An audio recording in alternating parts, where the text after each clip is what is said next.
Praise the Lord. கர்த்தருடைய பரிசுத்த மகிமைப்படுவதாக. உபாகமம் 28 அதிகாரம் 8வது வசனம்.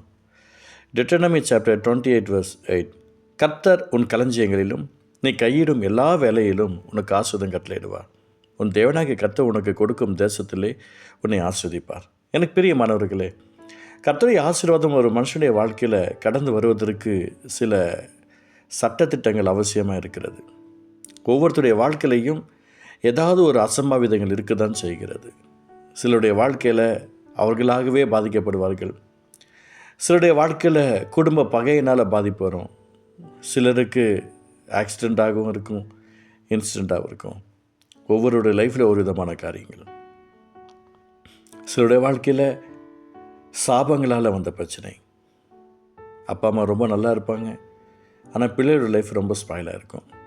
அப்பா அம்மா கொடுக்குறவங்களாக இருந்திருப்பாங்க, பிள்ளைகளோட லைஃபு யாராவது நம்ம கொடுப்பாங்களா என்று வாங்குகிற நிலைமையில் இருப்பாங்க. ஒவ்வொருத்தருக்கும் ஒரு விதமான காலகட்டங்கள் உண்டு. அவருடைய தப்பிதங்கள் தகுந்த மாதிரி அவருடைய லைஃப்பில் பாதிப்புகள் வருகிறது. ஆனால் ஒரு பாவம் அறியாத சிறு குழந்தைங்களுக்கு கூட சரீரத்தில் வியாதியால் வேதனையால் ஹாஸ்பிட்டல் அட்மிட் பண்ணப்பட்டிருக்கிற ஒரு காலங்கள். எனக்கு பிரியமானவர்களே, ஆண்டவர் இன்றைக்கி நமக்கு சொல்லுகிற ஒரு வார்த்தை, உன் தேவனாகிய கர்த்தர் உனக்கு கொடுக்கும் தேசத்திலே உன்னை ஆசீர்வதிப்பார். இன்றைக்கி கர்த்தர் நமக்கு இந்த தேசத்தை கொடுத்துருக்கிறார். கர்த்தருக்கு ஸ்தோத்திரம். நமக்கு ஒரு சபையை கொடுத்துருப்பார், ஒரு ஜாப் கொடுத்துருப்பார், ஒரு குடும்பத்தை கொடுத்துருப்பார். நாம் எங்கே இருக்கணுமோ அங்கே இருந்தால் தான் நமக்கு ஒரு ஆசீர்வாதம் வரும். எனக்கு பிடித்தமானபடி நான் இப்படி தான் இருப்பேன், எனக்கு இப்படி தான் பிடிச்சிருக்கு. ஆதாம் ஏவாளுடைய லைஃப்பில் பிசாசனுடைய தூண்டுதலை நல்லா நோட் பண்ணி பார்த்தீங்கன்னா தெரியும். எனக்கு உதவி செய்யுங்க, எனக்கு அற்புதம் செய்யுங்க, என்னை ஆசிரிங்க, என்னை பலப்படுத்துங்க, எனக்கு அதை கொடுங்க, தண்ணி கொடுங்க, எனக்கு ஆறை கொடுங்க, எனக்கு தோட்டத்தை கொடுங்கலாம் ஆதாம் கேட்கலை. ஆண்டவராகவே உருவாக்கினார், நாசில் சுவாசத்தை ஊதுனார், எல்லா விதமான ஆசீர்வாதங்களையும் கர்த்தர் நிறைவாக கொடுத்தார். ஆனால் இன்றைக்கி நம்ம கேட்க வேண்டிய சூழ்நிலை இருக்கிறோம். அப்படி கேட்டும் கூட சில அற்புதங்கள் நடக்கலை, அதிசயங்கள் நடக்கலை. ஒவ்வொருத்தருடைய வாழ்க்கையிலையும் மனம் போன ஒரு வாழ்க்கை தான். எனக்கு பிரியமானவர்களே, இயேசுவின் நாமத்தை சொல்லிக்கிறேன். இன்றைக்கி நிறைய பேர் சபைகளை விட்டுட்டு போகிறவங்க இருக்காங்க. அப்பா அம்மாவை மாற்ற முடியுமா? அதே மாதிரி தான் ஒரு சபையை மாற்ற முடியாது. நீ எந்த தான் நம்முடைய தாய் சபைன்னு ஒன்று இருக்கிறது.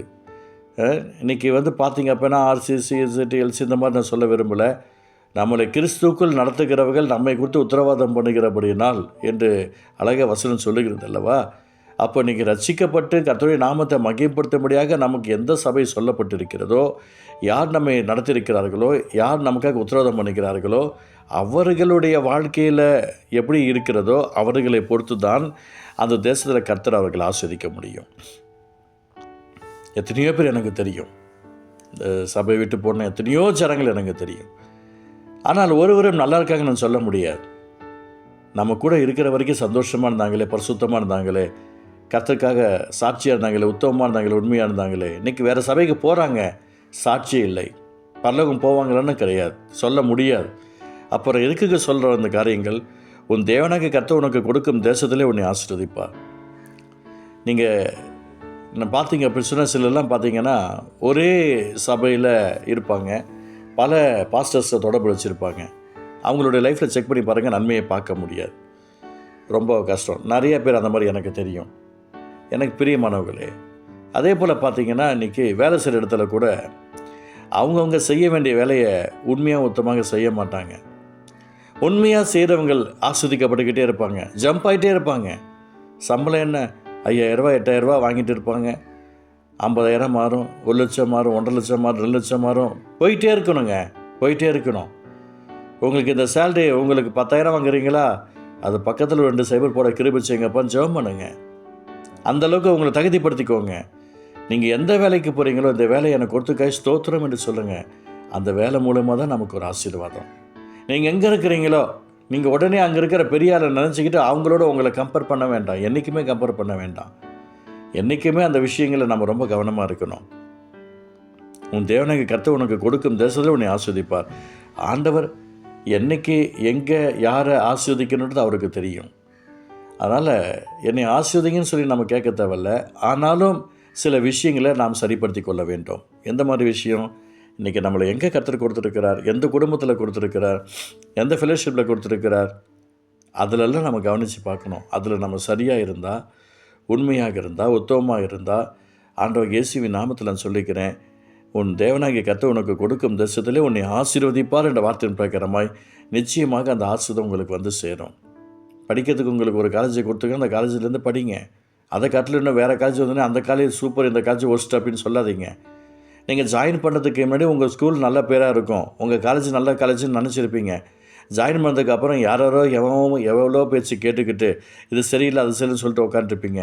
எனக்கு பிரியமானவர்களே, கர்த்தர் உங்களை கொண்டு போய் வச்சுருக்கிறாருன்னா நீங்கள் ஒழுக்கமாக உண்மையாக உத்தமமாக இருக்கணும். அப்போ தான் கர்த்தர் உங்களை ஆஸ்வதிப்பார். உங்களுக்கு ஒரு வேலையை கொடுத்துருக்காருன்னா எந்த தேசத்தில் இருந்தாலும் பரவாயில்ல, அந்த தேசத்தில் உண்மையாக இருங்க, உத்தமமாக இருங்க, பரிசுத்தமாக இருங்க, தேவன் விரும்புகிற பரிசுத்தத்தில் நிலைச்சிருங்க. ஆண்டவருடைய ஆசீர்வாதம் உங்களுக்கு வந்து சேரும். ஆண்டவருடைய நாமத்தை சொல்ல உங்களுக்கு ஒரு குடும்பத்தை கொடுத்துருக்கிறாரா, அந்த குடும்பத்தில் உண்மையாக ஒழுக்கமாக உத்தமமாக இருந்தால் தான் அந்த குடும்பத்தில் நமக்கு ஒரு ஆசீர்வாதத்தை கர்த்தர் கொடுப்பார். இல்லைன்னா கொடுக்க முடியாது அவரால். உங்களுக்கு ஒரு ஒரு ஒரு சில காரியங்களை சபையில் ஒரு பொறுப்பு கொடுத்துருக்கலாம், குடும்பங்கள் ஒரு பொறுப்பு கொடுத்துருக்கலாம், வேலைகள் ஒரு பொறுப்பு கொடுத்துருக்கலாம். அந்த பொறுப்புகள் அத்தனையிலையும் உண்மையுமாக உத்தமமாக சரியாக நீங்கள் செயல்படும் போது கர்த்தரே வந்து உங்களை ஆஸ்வதிப்பார். இந்த வார்த்தை உங்களுக்கு ஆசீர்வாதமாக நம்புகிறேன். உண்மையாக இருங்க, உத்தமமாக இருங்க, கர்த்தருடைய நாமத்தை மகிமைப்படுத்துங்க. அப்பா, இந்த வார்த்தை ஆசீர்வாதம் ஸ்தோத்திரம் கிருபை தாங்க அன்பு செய்யும். இயேசுவின் பிதாவே, ஆமென், ஆமென்.